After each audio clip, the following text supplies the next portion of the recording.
the test statistic, now the pooled again.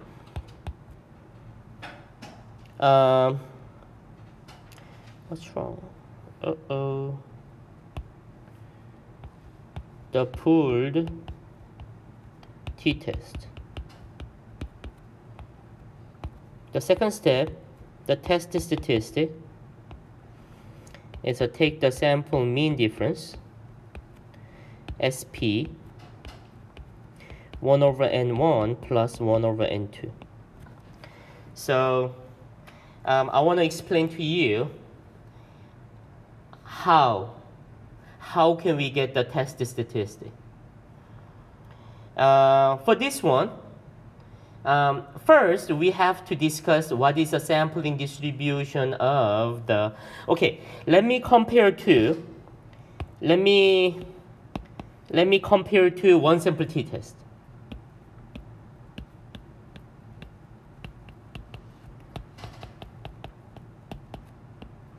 The test statistic was the t-score, x minus the mu 0, s over square root of n. You know, we started from the sampling distribution of the sample mean.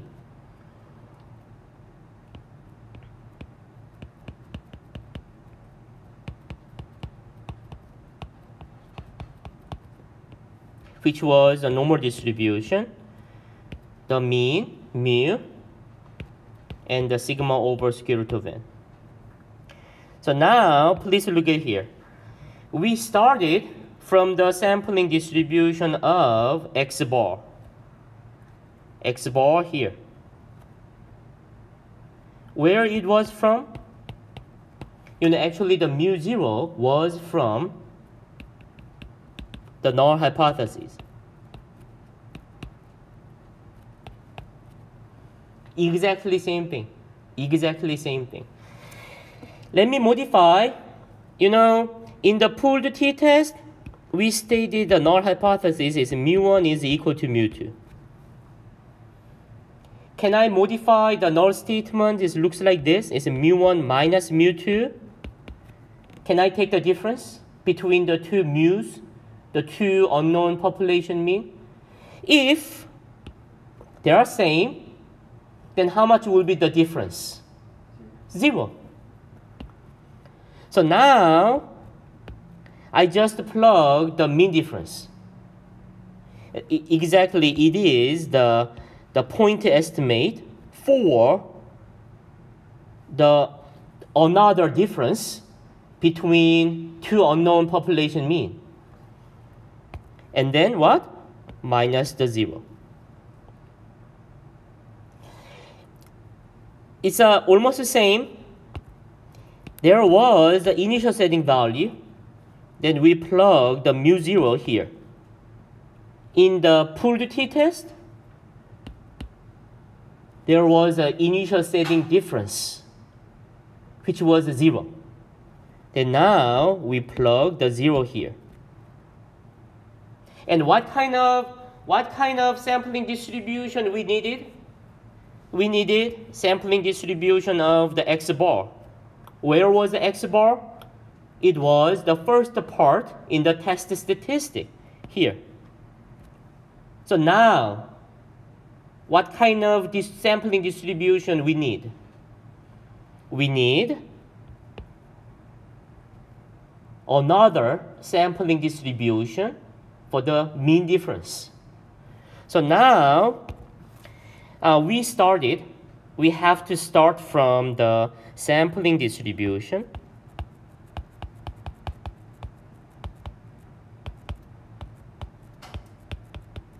of x1 bar minus x2 bar.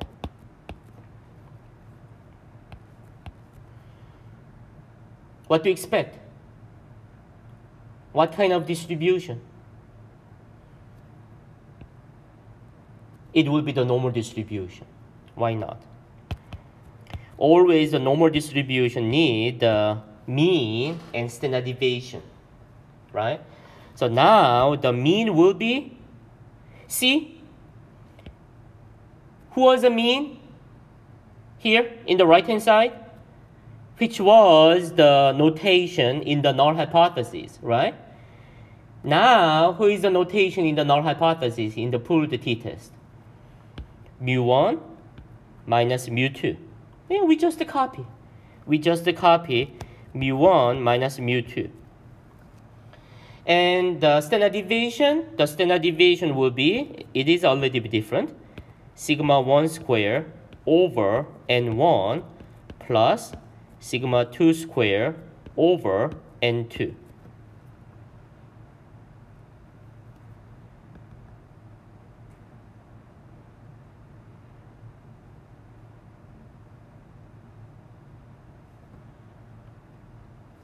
So let me copy the standard deviation. Square root of sigma 1 square over n1 plus sigma 2 square over n2. Please look at this. It was the standard deviation in the sampling distribution of only x bar. Let me rewrite sigma over square root of n. When I take the square root of the ratio, what do you expect in the denominator at the bottom? I mean here. It's just n. It's just n again, right? Because there was square root in the denominator. So I just plug the n in the denominator. And what do you expect in the numerator? See, in the left-hand side, there's just sigma without square root. But now, we wrote square root, the whole ratio. So in the numerator at the top, it must be sigma square. Does it make sense? Right? The other way, I can say it will be square root of sigma square over square root of n. Then it will be simply sigma over square root of n. Now, please compare this one and one of them. Exactly same. Exactly same. So can you understand why the standard deviation in the sampling distribution of the mean difference looks like this? Because it's one of them has exactly same form as this in this sampling distribution before, but now we had two samples, two groups. So it's not only one sigma 1 square over n1, but we need the other one, sigma 2 square over n2. Absolutely, we have to take the square root of it. It's good? So please understand why we need the sampling distribution. It's another normal distribution with another mean and another standard deviation. And please compare to the previous sampling distribution of a single sample mean. It's almost the same. It's almost the same. But we just had two samples and two groups. And one more, be careful. In the mean, there is a difference. But in the square root sign, there is an addition. The reason why in the standard deviation we have to take the addition from the subtraction, because when we take the variance, when we take the standard deviation, we took square in some step. So because of that, the sign negative will be positive. Subtraction will be addition because of the square, because of the step, right? So be careful. So now we have a new sampling distribution. It's like this. And in the middle, we had a z-test. Can you remember that? From the sampling distribution, we had a z-test, which is kind of the standardization procedure, right? So take the sample mean minus the mu0, the initial setting value, and then divided by the standard deviation from the normal distribution. It's a sigma over square root of n. So from the sampling distribution, we took the z-test, the z-test statistic, and then simply we estimated its unknown population mean. It's the same thing. So now let me take the z here.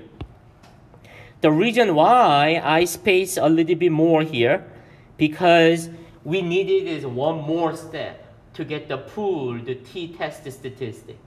So from the sampling distribution, yeah, exactly same way, yeah, we can take the z-score, we can take the z-test statistic, then we can plug the sample mean difference minus the initial setting value, 0, then what?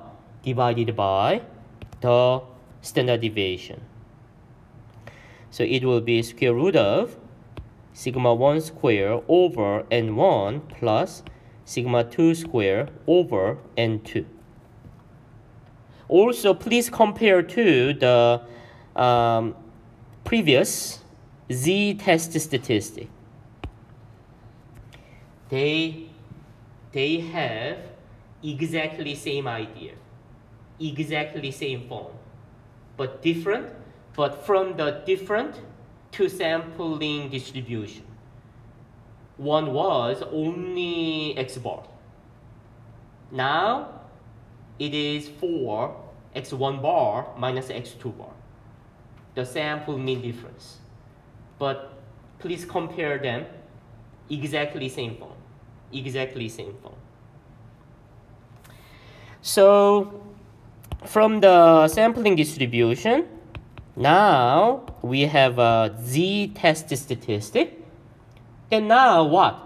Before we estimated unknown population mean, sigma. But now we have a sigma 1 square and sigma 2 square from the population number 1 and population number 2. It's the same thing. Estimate using what? S1 square and S2 square. Yes.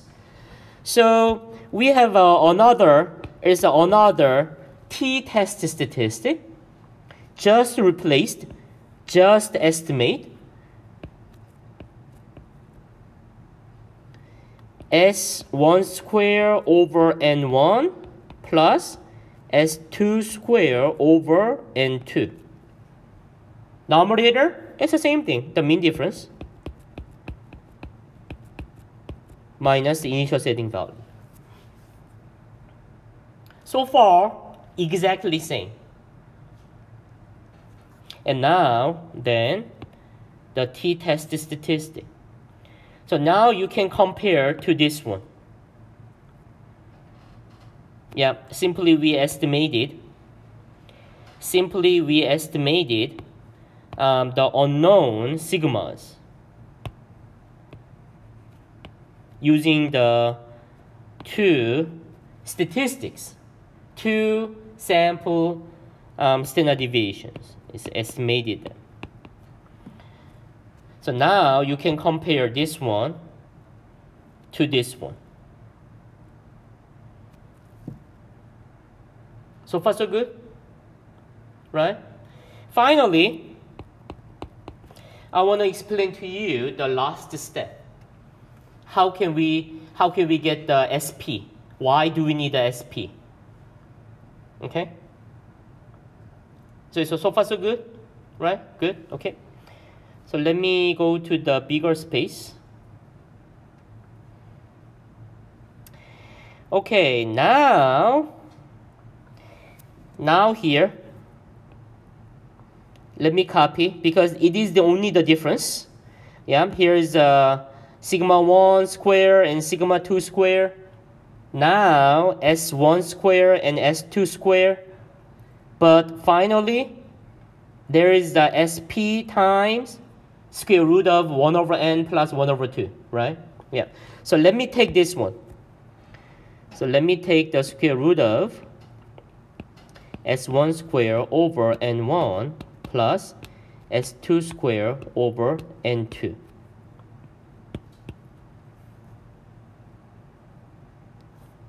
Yeah, it is a star.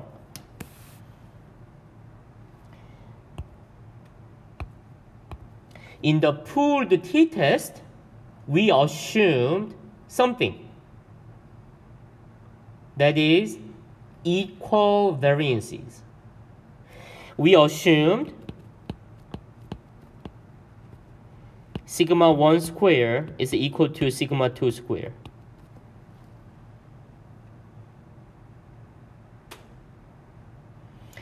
It's not S1, not S2. We assumed unknown sigma 1 square and unknown sigma 2 square, they are same. Okay? So because of that, you know, it's basically we had two populations. The population number 1, population number 2, and we got the sample number 1 and the sample number 2. In the two samples, we had S1 square and S2 square. Before, we plugged S1 square, S2 square separately to estimate the two sigmas, right? But now, we assumed they are same. Unknown two population standard deviations or the population variances are same. Then now, we pooled them together. We merged them together. That is SP. That is SP, right? So now, let me plug the SP square here. I will explain to you how can we define the SP is later. But now, we merge them together to make the SP and plug the SP here and SP there.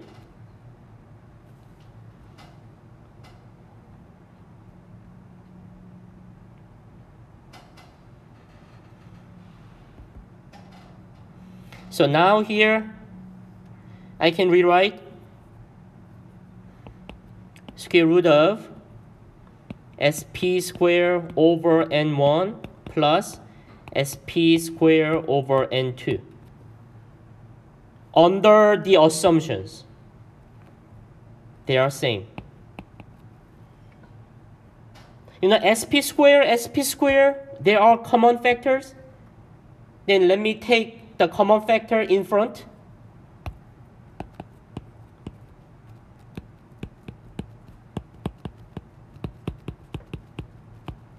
Can I do this? Because SP square, they are the common factors in two terms. So I just take out front. And here's a square. And here's a square root. Can I take this out? What will be? Just SP times the remaining terms. Square root of N1 plus N2.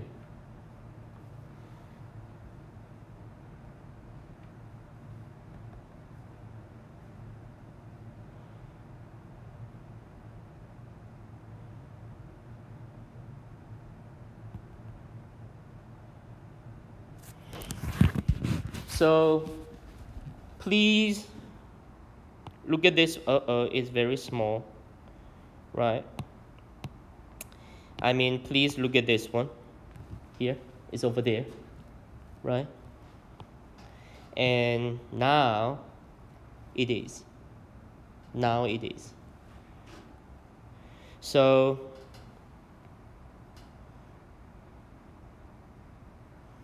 now we have a no, come on. Yes. Now we have one more step. Okay. So from the sampling distribution, similar, but it's a new one. We take the Z test statistic from the sampling. Actually, it is another two-sample t-test. Yeah, exactly. It is the independent two-sample z-test when we assumed we knew sigma 1 and sigma 2.